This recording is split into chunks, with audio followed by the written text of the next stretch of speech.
भारत को 2025 तक टीबी रोग से मुक्त करने का लक्ष्य रखा गया है और यह तभी संभव है जब एक एक टीबी के रोगियों की पहचान हो जाए और उनका इलाज हो जाए।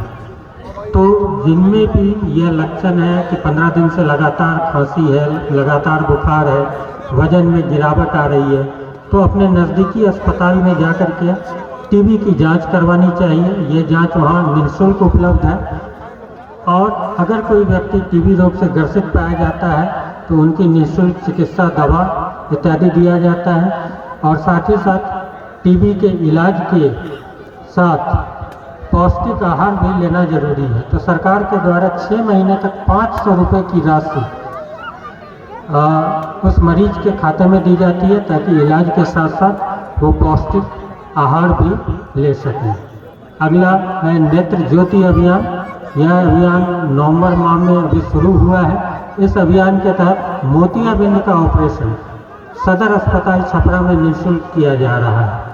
तो जिनको भी इस सेवा की आवश्यकता हो, मोतियाबिंद का ऑपरेशन करवाना है, तो वो सदर अस्पताल के आँख रोग विभाग में जा कर के अब दिखला सकते हैं। वहाँ पर उनकी जांच की जाएगी और निःशुल्क मोतियाबिंद का ऑपरेशन किया जाएगा।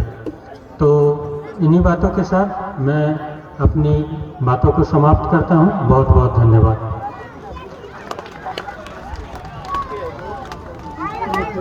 स्वास्थ्य विभाग के बारे में आप विस्तृत जानकारी प्राप्त किए। अगले विभाग को बुलाने से पहले मैं चाहूँगा कि एक भोजपुरी में 8 लाइन का मुक्तक आपको सुनाऊं कि आप भी आनंद लें।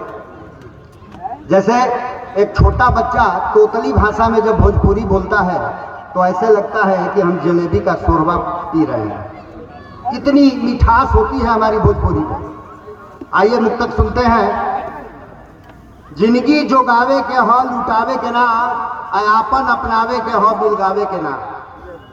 एक एक लाइन में दम है, आप लोग ध्यान से सुनिएगा।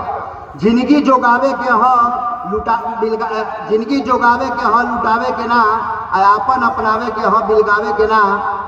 गाय के दूध पिए के हो पटावे के ना, प्रेम बांटे के हो बिखरावे के ना।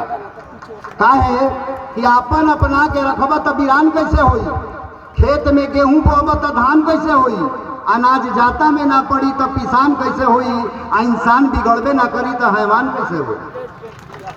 आइए, हमको संस्कारिक बनना है, हमको इंसान बनना है और इस क्रम में मैं अब ICDS विभाग समेकित बाल विकास विभाग को आमंत्रित करना चाहूँगा कि उस विभाग से अगर कोई आया है तो आकर अपनी बातों को 2 शब्द में रखें।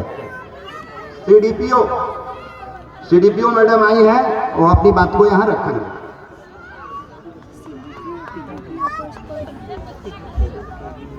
जिला से उपस्थित यहाँ सभी पदाधिकारीगण, अनुमंडल पदाधिकारीगण मैडम और प्रखंड से उपस्थित सभी पदाधिकारी, हमारे जनप्रतिनिधि, मीडिया बंधु और उपस्थित सभी जनता को मैं सादर नमन करती हूँ। मैं पिंकी कुमारी समाज कल्याण विभाग से आपको चलने वाली योजनाओं के बारे में जानकारी दूंगी।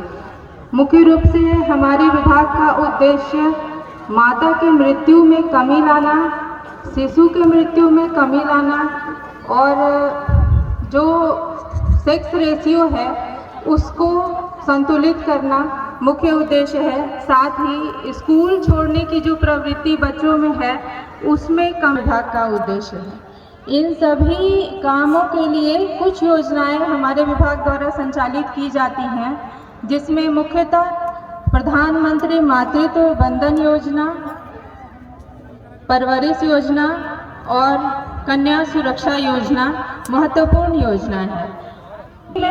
योजना यानी कि प्रधानमंत्री मातृत्व वंदन योजना के बारे में मैं बताना चाहूँगी कि इसमें प्रथम गर्भवती, चाहे वो लड़का का जन्म हो या लड़की का जन्म हो, अगर महिला प्रथम बार गर्भवती होती है और अपना सभी प्रसव अस्पताल में कराती है और बच्चे का संपूर्ण टीकाकरण कराती है तो सरकार के द्वारा उसको प्रोत्साहन के रूप में 5,000 रुपया उपलब्ध कराया जाता है उनके बैंक खाते में, जिसके लिए कुछ पात्रता है। अगर उस पात्रता को आप फुलफिल करते हैं तो उसका आवेदन आप भर के कार्यालय में सेविकाओं के माध्यम से जमा करते हैं।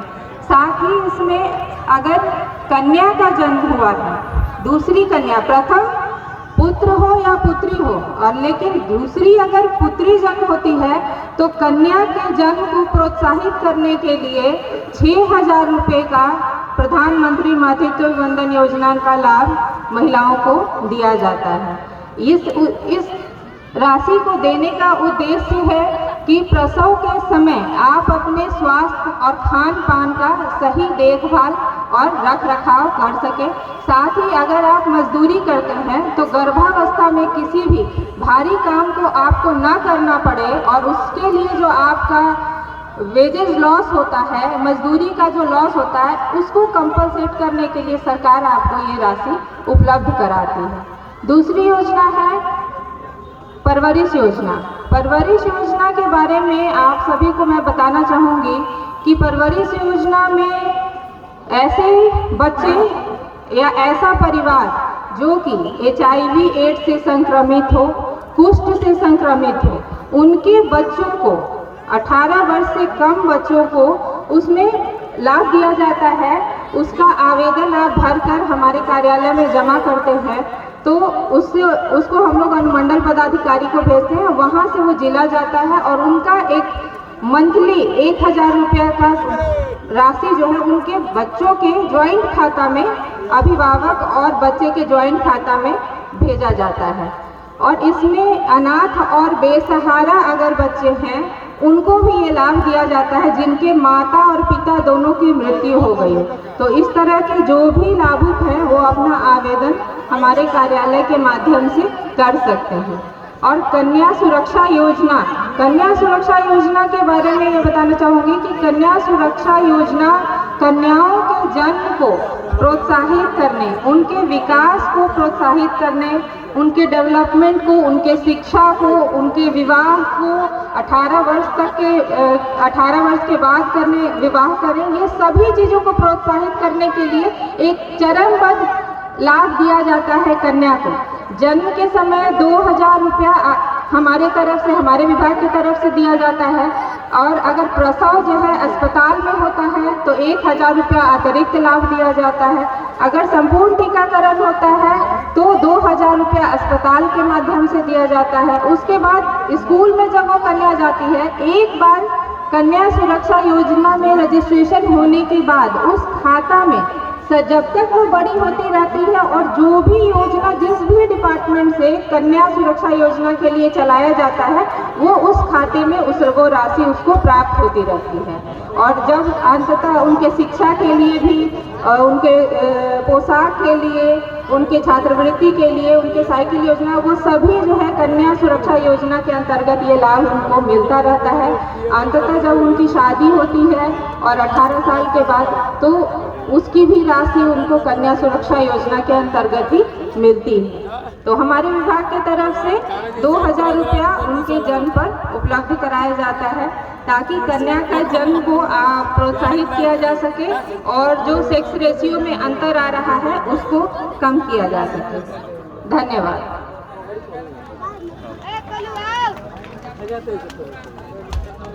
अब बारी है पशुपालन विभाग।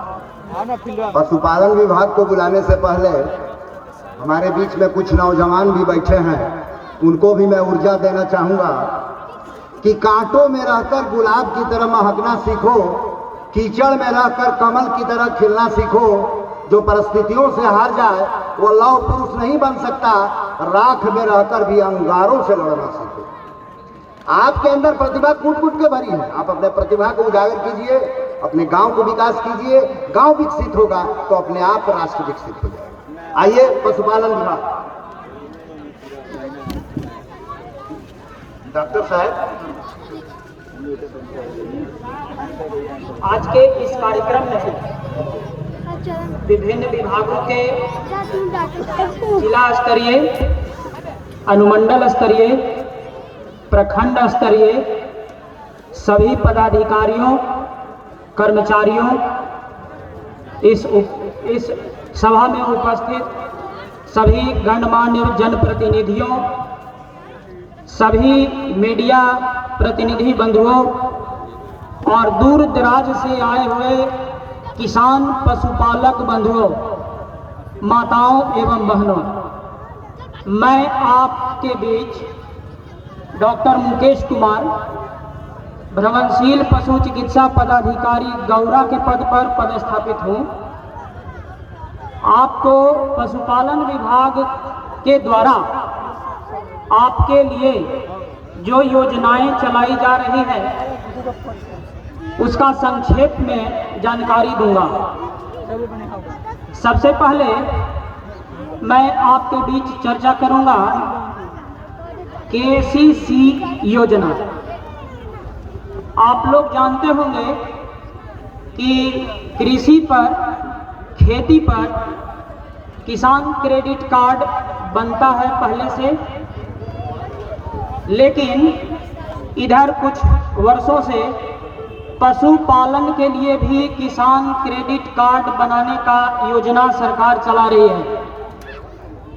किसान क्रेडिट कार्ड योजना को थोड़ा सा समझिए, इसको ऋण से लोग कंफ्यूज कर जाते हैं।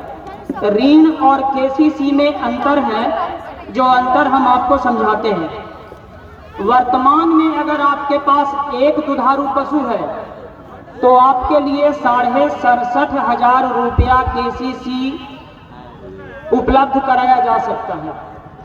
अगर एक गाय आपके पास है तो, अगर एक भैंस है तो, अगर आपके पास 2 दुधारू पशु है तो इसी का दुगुना कर दीजिए, 3 पशु है तो इसी का तिगुना कर दीजिए, और 4 पशु है तो 4 गुना कर दीजिए। इतना आपको केसीसी उपलब्ध कराया जा सकता है। इसका आवेदन कैसे आप करेंगे इसके बारे में भी हम बता देते हैं। इसका आवेदन फॉर्म जो है पशु चिकित्सालय मढ़ौरा और पशु चिकित्सालय गौरा, ये दोनों जगह उपलब्ध है। आप अगर अस्पताल पर जाएंगे, अपना नाम, अपने गांव पंचायत का नाम, अपना मोबाइल नंबर बता करके आप अपना हस्ताक्षर कर देंगे रजिस्टर पे, आपको एक आदमी को एक केसीसी फॉर्म उपलब्ध करा दिया जाता है। अगर आप उस फॉर्म को पढ़ के समझ के जितना भर सकते हैं भरें, किसी और अन्य से पढ़वा करके भरवा सकते हैं। अगर नहीं समझ में आता है तो पशु चिकित्सालय में जो कर्मी है, डाटा एंट्री ऑपरेटर है, चाहे पशु चिकित्सक होंगे, उनसे पूछ करके आप भर ले सकते हैं।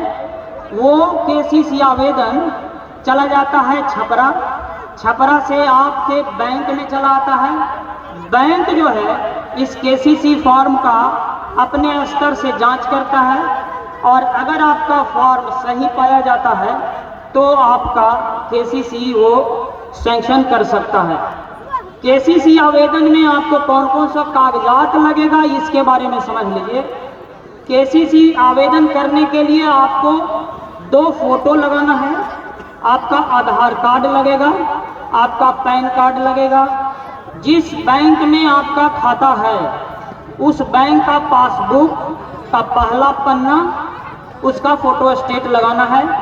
इसके अलावे आपका आवासीय प्रमाण पत्र और जमीन का रसीद, मतलब आपके पास 1 कट्ठा, 2 कट्ठा, 3 कट्ठा, 4 कट्ठा, 5 कट्ठा जो भी जमीन आपके नाम से है वो रसीद अद्यतन लगाना है।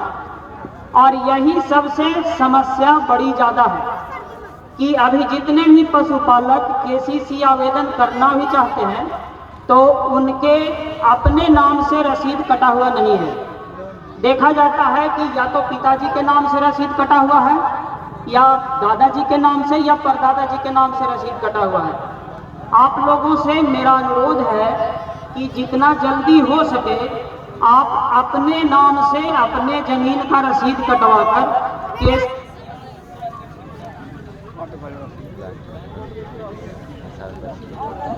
चलो